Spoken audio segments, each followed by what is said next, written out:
بر صغیر میں جب اسلام آیا نا تو فقہ حنفی کی شکل میں آیا ہے. فقہ حنفی تو ملیشیا میں اسلام گیا ہے فقہ شافعی کی شکل میں. تو یہ جو چار مکاتب فکر ہے نا، حنفی، مالکی، شافعی اور حنبلی، یہ چاروں صحیح ہیں. ان میں سے کسی ایک کو فالو کرنا چاہیے اور تینوں کو درست سمجھنا چاہیے. باقی یہ دیوبندی نام جو پڑا ہے یہ بریلوی حضرات کے مقابلے میں پڑا ہے، ورنہ ہے وہ سب حنفی ہی. تو حنفیوں میں جو علماء بر صغیر میں بدعت کے خلاف ہو گئے ان کو لوگوں نے دیوبندی کہنا شروع کر دیا، اور جو تیجے 40ویں اور اذان سے پہلے صلاۃ والسلام کے قائل تھے ان کو لوگوں نے کیا کہنا شروع کر دیا؟ بریلوی. یہ بھی لوگ اعتراض کرتے ہیں نا کہ یہ دیوبندی فرقہ تو آج سے 150-200 سال پہلے پیدا ہوا ہے، تو اس سے پہلے تو یہ فرقہ تھا ہی نہیں، تو جو فرقہ بعد میں پیدا ہوا ہو وہ صحیح کیسے ہو سکتا ہے؟ اصولی طور پر تو بات صحیح ہے کہ جو فرقہ ہی پہلے نبی کے دور میں تھا ہی نہیں وہ صحیح کیسے ہو گیا؟ تو خوب سمجھ لیں، نہ دیوبندی تھے نہ بریلوی، حنفی تھے. بر صغیر میں جب آیا نا اسلام تو فقہ حنفی کی صورت میں آیا ہے. تو اس لیے میں اپنی نسبت فقہ حنفی کی طرف کرتا ہوں، فقہ حنفی کی طرف میں اپنی نسبت کرتا ہوں. تو یہ نام جو یہ تو لوگوں نے کر دیے ہیں کہ حنفیوں میں جو تیجے 40ویں کے قائل ہیں ان کو لوگ بریلوی کہتے ہیں، جو تیجے 40ویں کے قائل نہیں ہیں ان کو لوگ کیا کہتے ہیں؟ دیوبندی کہتے ہیں. تو یہ اس تکلف کی ضرورت نہیں ہے، کہنے کی تو حنفی کہنے کی بھی ضرورت نہیں ہے، لیکن اگر کہیں ضرورت پڑتی ہے تو انسان یہ لفظ استعمال کر سکتا ہے، ورنہ ضرورت اس کی بھی نہیں ہے. لوگ کہہ سکتے ہیں کہ فقہ حنفی بھی تو نبی کے دور میں نہیں تھا. فقہ حنفی کے مسائل تھے، نام نہیں تھا. جیسے مصحف عثمانی کا نام نہیں تھا نبی کے دور میں، مرتب بعد میں ہوا ہے، مگر مصحف عثمانی نبی کے دور میں موجود تھا، مگر مرتب کس نے کیا؟ حضرت عثمان نے. تو فقہ حنفی، شافعی، مالکی یہ سارے نبی کے دور میں تھے، ان کو مرتب بعد میں کیا گیا ہے تو نام ان کا بعد میں رکھا گیا ہے.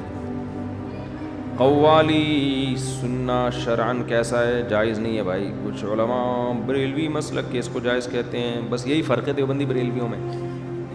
لوگ پھر اسی کی وجہ سے جو یہ چیزیں نہیں کرتے ان کو دیوبندی کہہ دیتے ہیں، جو یہ چیزیں کرتے ہیں ان کو لوگ کیا کہتے ہیں؟ بریلوی کہتے ہیں. تو کیونکہ اس کی کوئی حد نہیں ہے. ہمارے جو بریلوی حضرات ہیں انہوں نے کہا کہ بھئی اذان سے پہلے صلاۃ والسلام، انہوں نے کہا اس کے ناجائز ہونے کی کیا دلیل ہے؟ تو اس طرح سے دین میں جب ایڈیشن شروع ہوئی ہے تو میں لوگوں سے سوال پوچھتا ہوں کہ اذان ختم ہوتی ہے لا الہ الا اللہ پہ، اگر آپ محمد الرسول اللہ بھی ساتھ میں لگاتے ہیں تو کیا جا رہا ہے؟ اس کے ناجائز ہونے کی کوئی دلیل ہے؟ کوئی حدیث میں ممانعت نہیں ہے. اور کلمہ بھی بڑا اچھا ہے کہ محمد الرسول اللہ صلی اللہ علیہ وسلم، محمد اللہ کے رسول ہیں، کتنا اچھا کلام ہے. لیکن بھائی جو نبی سے جتنا ثابت ہے، اللہ اکبر پہ اذان شروع ہو رہی ہے، لا الہ الا اللہ پہ ختم. تو اس میں آپ کے لیے آسانی ہے. اگر آپ نے اپنی طرف سے ایڈیشن شروع کر دی تو بریکیں کیا ہو جاتی ہیں؟ فیل. تبھی آپ ربیع الاول میں دیکھیں ہر سال بدعتوں میں کمی کے بجائے اضافہ ہوتا چلا جا رہا ہے، کیونکہ جب آپ اصول سے ہٹ گئے نا تو پھر بے لگام ہو گئے. بعض جگہوں پہ تو عید کی نماز شروع ہو گئی، بعض جگہوں پہ کیک کاٹا جا رہا ہے. تو اب خود بریلوی جو سنجیدہ علماء ہیں وہ بھی پریشان ہے کہ یہ جا کدھر کو رہے ہیں، یہ تو ہمارا اینڈ کیا ہوگا؟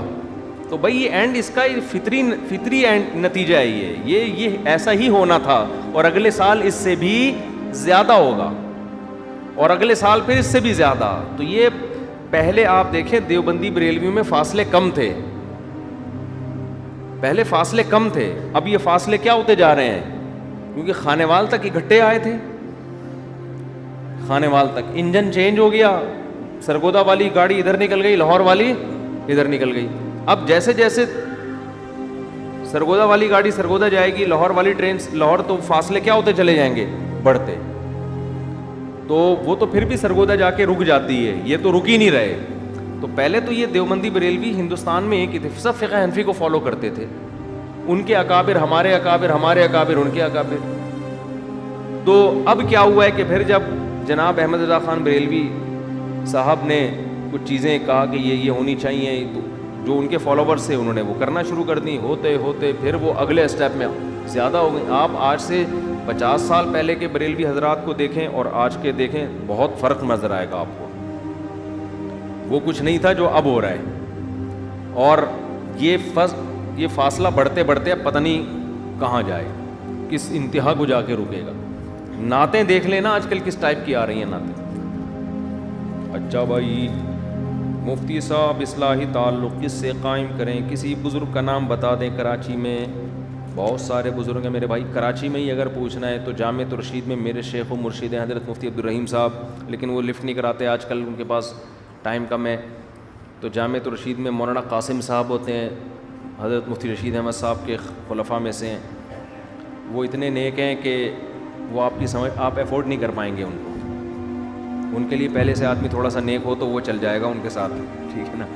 تو اور جو ہے حضرت حکیم اختر صاحب رحمہ اللہ تعالیٰ کا بڑا زبردست سلسلہ ہے.